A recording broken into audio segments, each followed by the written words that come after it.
დილის ყავის გარეშე მე უბრალოდ გამომშრალი შემწვარით ხასავით ვარ, ამბობდა იოჰან სებასტიან ბახი. დილით ყავა თუ არ დავლიე, ვერაფერს ვერ ვაკეთებ. ეს ფრაზა ალბათ ყველას გაგიგონიათ.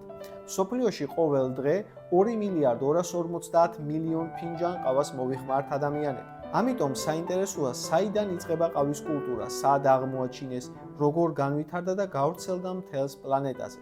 ზუსტი ისტორიული ცნობები არ არსებობს, მაგრამ არის ერთი სახალისო და საინტერესო მითი. მე-9 საუკუნეში ეთიოპიაში ახალგაზრდა მწყემსი თხებს წწევსავდა. ერთ შუადღეს მან შეამჩნია, რომ მისი თხები უცნაურად იქცეოდნენ, დახტოდნენ, დაკუნტრუშებდნენ, ხმამაღლა ბღაოდნენ, უკანა ფეხებზე თითქოს ცეკვავდნენ. მწყემსმა შენიშნა, რომ თხები რაღაც მწვანე ბუჩქის წითელ ნაყოფს მიირთმევდნენ. მივიდა, მანაც მოწყვიტა და გასინჯა ეს ნაყოფი. რამდენიმე წუთში გული აუჩქარდა, ენერგიის მოზღვავება იგრძნო. მიხვდა, რომ რაღაცა საეჭვოსთან ჰქონდა საქმე. დაკრიფა ეს ნაყოფი, ჩაილაგა ჯიბეებში და გაექანა სუფის ბერთან. ბერს აჩვენა ნაყოფი და მოუყვა თუ რა დაემართა მისი ჭამის შემდეგ. ბერმა ეს ეშმაკის ნამოქმედად ჩათვალა და ნაყოფი ცეცხლში გადაყარა. მარცვლები დაიბრაძა, მოიხალა და გარემოში მოხალული ყავის სურნელი დადგა. ეს ბერებს მოეწონათ. ის ამოიღეს ცეცხლიდან, დაფქვეს, ნაყენი მოამზადეს და მიირთვეს. მიხვდნენ, რომ ეს ნახარში, ეს ნაყენი შუაღამის ლოცვებისთვის სიფხიზლის შენარჩუნებაში დაეხმარებოდა. ესე შეისვა და მომზადდა პირველი ფინჯანი ყავა პლანეტაზე. რაც შეეხება ისტორიულ ცნობებს, პირველად ყავა მე-15 საუკუნეში ეთიოპიიდან იემენში ჩამოიტანეს. თუ ეთიოპია ყავის დედა, იემენი ყავის კულტურის მამაა. დასაწყისში ყავას სისტემატურად მოიხმარდნენ იემენელი სუფიები. დროთა განმავლობაში ყავამ სალოცავებიდან და მონასტრებიდან გამოჟორა და გზა გაიკვალა.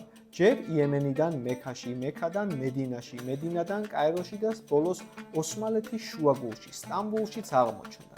მე-16 საუკუნისთვის გაიხსნა პირველი ყავის სახლები.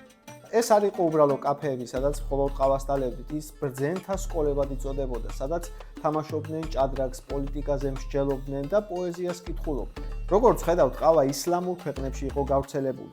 რაღაც ეტაპზე მას არაბულ ღვინოს ეძახდნენ. როგორ გაჩნდა ყავა ევროპაში? რა თქმა უნდა, ვაჭრობის გზით. როდესაც ყავა პირველად ვენეციაში ჩაიტანეს, ადგილობრივი მღვდლები შეშფოთდნენ.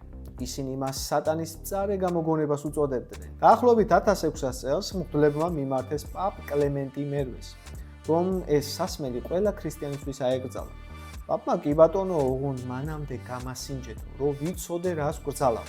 მოიტანეს ცხელი ყავა, პაპმა გასინჯა და გაიღიმ. ამის შემდეგ მან თავისი განაჩენი თქვა.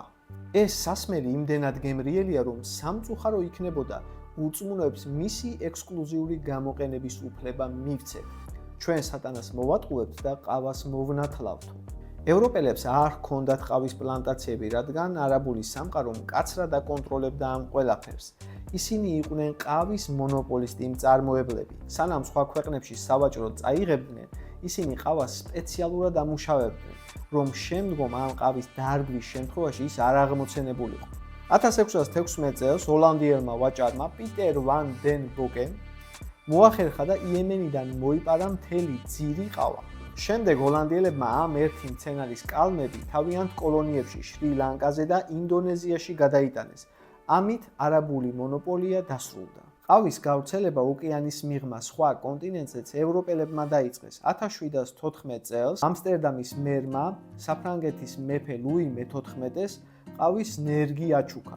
ის პარიზის სამეფო ბოტანიკურ ბაღში ინახებოდა.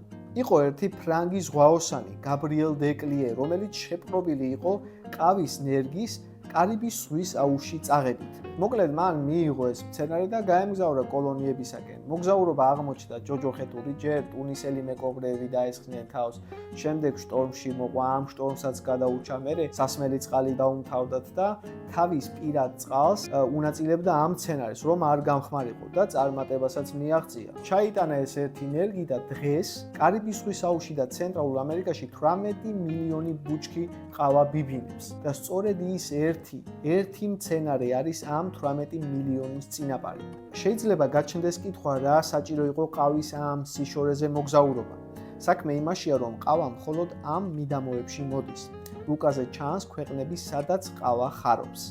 ამერიკაში ყავა თავიდან არ იყო ცნობილი და პოპულარული, მაგრამ დროთა განმავლობაში ყავის დალევა პატრიოტულ საქმედაც კი იქცა. როგორც ვიცით, ამერიკა იყო ბრიტანეთის კოლონია. ბრიტანეთმა ამერიკაში შესულ ტვირთებზე გადასახადის, საბაჟო გადასახადი დააწესეს, ამას ამერიკაში პროტესტი მოჰყვა, შემდეგ ბრიტანელებმა უკან დაიხიეს, გააუქმეს გადასახადები, მაგრამ ჩაიზე მაინც დატოვეს გადასახადი. ბოსტონელები, ინდიელების ფორმებში გადაცმულები შეიპარნენ იმ სატვირთო გებზე, სადაც ჩაი ინახებოდა და 342 ყუთი ჩაი გადაყარეს წყალში. ამას კიდევ ბრიტანელების მკაცრი პასუხი მოჰყვა და ამიტომ ჩაი ამერიკაში არაპატრიოტული გახდა. თუ კოლონისტების წინააღმდეგ ამბოხებული იყავი, მაშინ შენ ყავა უნდა დაგელია. მე-20 საუკუნეში ამერიკულ ქარხნებში და იქ, სადაც ხალხი მუშაობდა, გაჩნდა ყავის შესვენება, ანუ coffee break. ესე ნელ-ნელა ამერიკა გახდა ყავის ერთ-ერთი მთავარი მომხმარებელი. არსებობს ფრაზა, რომ ამერიკა დგას ორ სითხეზე, ყავაზე და ბენზინზე, ალბათ ნამდვილად ესეც არის. როგორც დასაწყისში ვთქვი, ადამიანები ყოველ დღე მსოფლიოში 2 მილიარდ 250 მილიონ ყავას მოვიხმართ. ამაში ფინელები გამოირჩევიან, საშუალოდ 4 ჭიქას სვამენ თუ არ ვწდები ყოველ დღე. ამ ყავის არსებობას სხვადასხვა ქვეყნები იქ არსებული ფერმებით უზრუნველყოფენ. მსოფლიოში ყველაზე მეტ საწარმოებს ბრაზილია. ის აწარმოებს 4 მილიონ ტონ ყავას, ანუ მსოფლიო წარმოების 40%-ს. ყოველწლიურად დაახლოებით 10-11 მილიონი ტონა ყავა იწარმოება მსოფლიოში. ყავის ბიზნესი მსოფლიოს მასშტაბით დაახლოებით 400 მილიარდიანი ინდუსტრიაა და 125 მილიონი ადამიანის საარსებო წყაროა.